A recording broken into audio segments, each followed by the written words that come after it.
Hola, ¿cómo le va? Soy Gabriela Escalela, profesora de Química. Hoy vamos a trabajar un poco sobre el tema de gluten y refinados, qué importancia tiene o cuál es la relevancia del uso de las harinas refinadas, ¿sí? Y cuáles son los beneficios y los riesgos que se tienen en cuanto potenciales respecto de su incorporación a nuestra dieta. Y vamos a empezar por decir lo siguiente.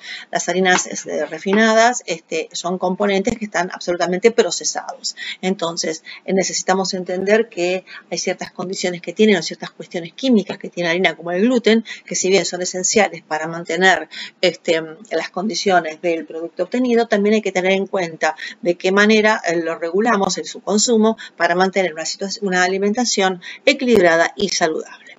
Bien. Vamos a comenzar por decir entonces qué son las harinas refinadas, como para poder entrar en tema. En principio vamos a decir que justamente las harinas refinadas se obtienen a partir de granos procesados, por ejemplo, de trigo, de manera que tal que se elimine el salvado y el germen, quedando entonces expuesto un endospermo que está rico en almidón, que se muele para crear esa harina que justamente después le va a dar ciertas características y calidades a las harinas de consumo cotidiano. Ahora bien, justamente acá hablamos entonces nuevamente que el endospermo del grano es el que nos va a ofrecer el almidón y el gluten, del que vamos a charlar dentro de un rato. Por otra parte, el salvado y el germen, que también son partes de ese grano, son los que aportan fibras, vitaminas y minerales. Estos hay que tener en cuenta que durante el proceso de refinamiento se pierden, ¿sí? De modo tal que el producto obtenido, harina refinada, tiene un contenido nutritivo menor que el del original. Ahora bien, nosotros sabemos que las harinas son fuente de carbohidratos simples. Estos carbohidratos simples son de rápida absorción en nuestro cuerpo, de modo tal que cuando los ingerimos pueden producir, de hecho lo hacen, picos rápidos de glucosa y en la sangre, por supuesto, y esto trae otras consecuencias a largo plazo. Por otra parte, las harinas refinadas, la otra condición que tienen es que tienen un bajo contenido en fibra y en nutrientes esenciales. Esto también puede traer a largo plazo algún tipo de cuestión a nuestra salud, un impacto en nuestra salud.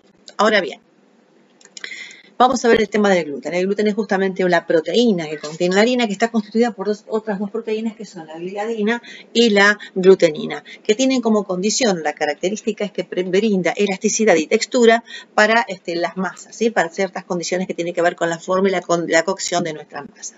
Las fuentes de gluten en general son de semillas como trigo, avena, cebada y centeno, y justamente tienen las diferentes aplicaciones, como vamos a ver enseguidita, y sobre todo en panadería. Por un lado, proporciona estructura y elasticidad de las masas, o sea, esa condición esponjosa que nos gusta del pan, por ejemplo. Además, cuando se amasa y se deja un ratito descansar para que se active ese gluten, lo que se logra es que se forma un entramado de una red importante, que lo que permite ese entramado es atrapar los gases para que, por ejemplo, la masa pueda elevar tranquilamente justamente por haber atrapado esos gases. Ahora bien, el impacto en la salud. ¿Qué pasa con el efecto de las harinas refinadas? Por un lado, acabamos de decir que son bajas en fibras. Esa condición de ser bajas en fibras porque se les quitó el salvado implica que van a darnos a nosotros una menor sensación de saciedad. Esto trae como consecuencia que tengamos más ganas de seguir comiendo aquel producto elaborado con harinas refinadas. Y esto trae como consecuencia, obviamente a largo plazo, un aumento de peso.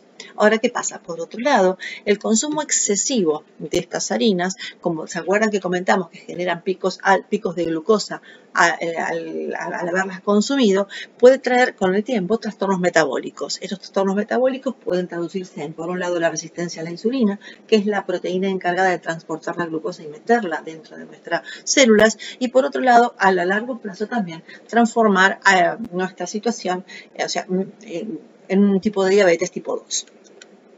Ahora bien, dentro de las condiciones relacionadas con el gluten, acá tenemos a que nombrar a la celiaquía, así que es una reacción autoinmune que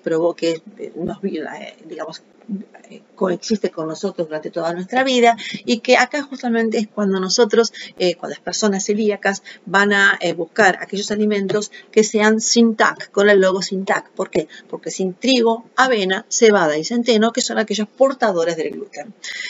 Por otra parte, puede haber una sensibilidad del gluten que no tenga que ver con la celiaquía, o sea que no llegue a ser un tema de celiaquía, y esto trae como consecuencias al consumir gluten, malestares digestivos importantes. Y por otro lado, obviamente, la alergia al trigo, que puede generar, como toda alergia, síntomas graves, ¿sí?, en el consumo. Bien. Ahora bien, algunos mitos y realidades respecto de las harinas, uno muy común es que se dice que el gluten es malo para todos. En este caso hay que decir que no. Lo que sabemos nosotros es que el gluten no es malo para todos, va a depender de la persona, de las condiciones de cada persona, de acuerdo con lo que comentamos antes. Lo que sí dijimos que no es favorable el consumo excesivo, que tiene que ver con otras cuestiones de las que también estuvimos hablando antes. Y por otra parte, ¿cuál es la veracidad acerca de las harinas integrales? Acá decimos que las harinas integrales, o sea, nos vamos al otro extremo, son saludables para todos. Tampoco podemos decir eso de forma tan taxativa, debido a que esto va a variar de acuerdo con las necesidades y las condiciones nutricionales de cada persona.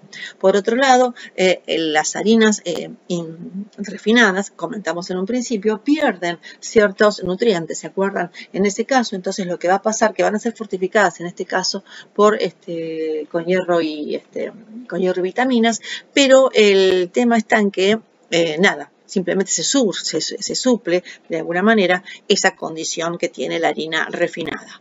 Ahora bien, ¿qué pasa con ese enriquecimiento?